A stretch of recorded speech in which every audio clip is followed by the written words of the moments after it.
Salut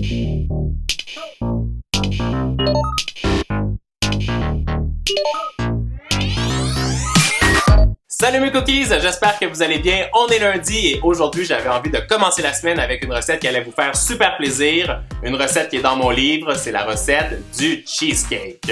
Wouh! Vous savez que j'adore les recettes en trompe-l'œil et moi je sais que vous aussi vous adorez ça. Alors aujourd'hui on va faire The recette en trompe-l'œil. C'est un cheesecake en forme de fromage avec des petites souris qui sont, ah oui je vous entends dire, hyper méga kawaii, je dirais même kawaïissime. Vous êtes prêts? C'est parti! On aura besoin de 150 g de chapelure de biscuits, 300 g de fromage à la crème, 300 g de yaourt grec, 200 g de purée de mangue, 70 g de beurre fondu, 50 g de sucre, une cuillerée à café d'arôme de vanille et 10 g de gélatine. Première étape, je combine la chapelure de biscuits et le beurre fondu dans un bol et je mélange rapidement avec une cuillère pour obtenir une texture qui est sableuse. Je récupère une bande d'orodoïdes que je place dans mon moule à fond détachable de 15 cm de diamètre et je verse ma préparation à l'intérieur. J'écrase le tout avec une cuillère pour que ce soit bien étalé, je compresse avec un petit verre et ça part au frais pour 10 minutes.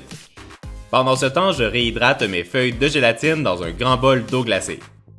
Je combine ensuite le fromage à la crème, le yaourt, le sucre et l'arôme de vanille dans un bol et je fouette la préparation avec un fouet pour obtenir une texture qui est bien lisse.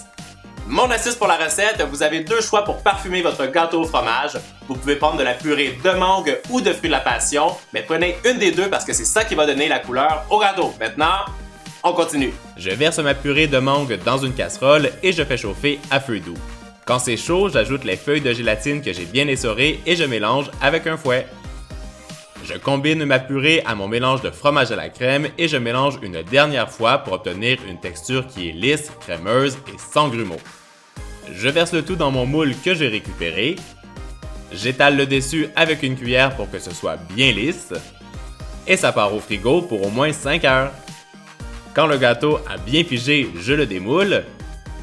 Et je retire la feuille de rhodoïde tout autour très délicatement.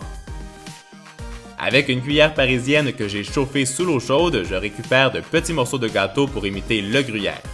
Et comme d'hab, faites cette opération très délicatement parce que c'est l'étape cruciale pour bien réussir notre trompe-l'œil.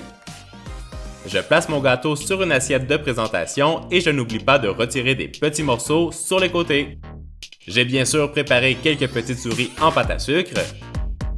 Et je viens les placer à l'intérieur des trous de mon gâteau et sur le dessus. Alors, est-ce que ce n'est pas le trompe-l'œil le plus kawaïissime que vous avez vu?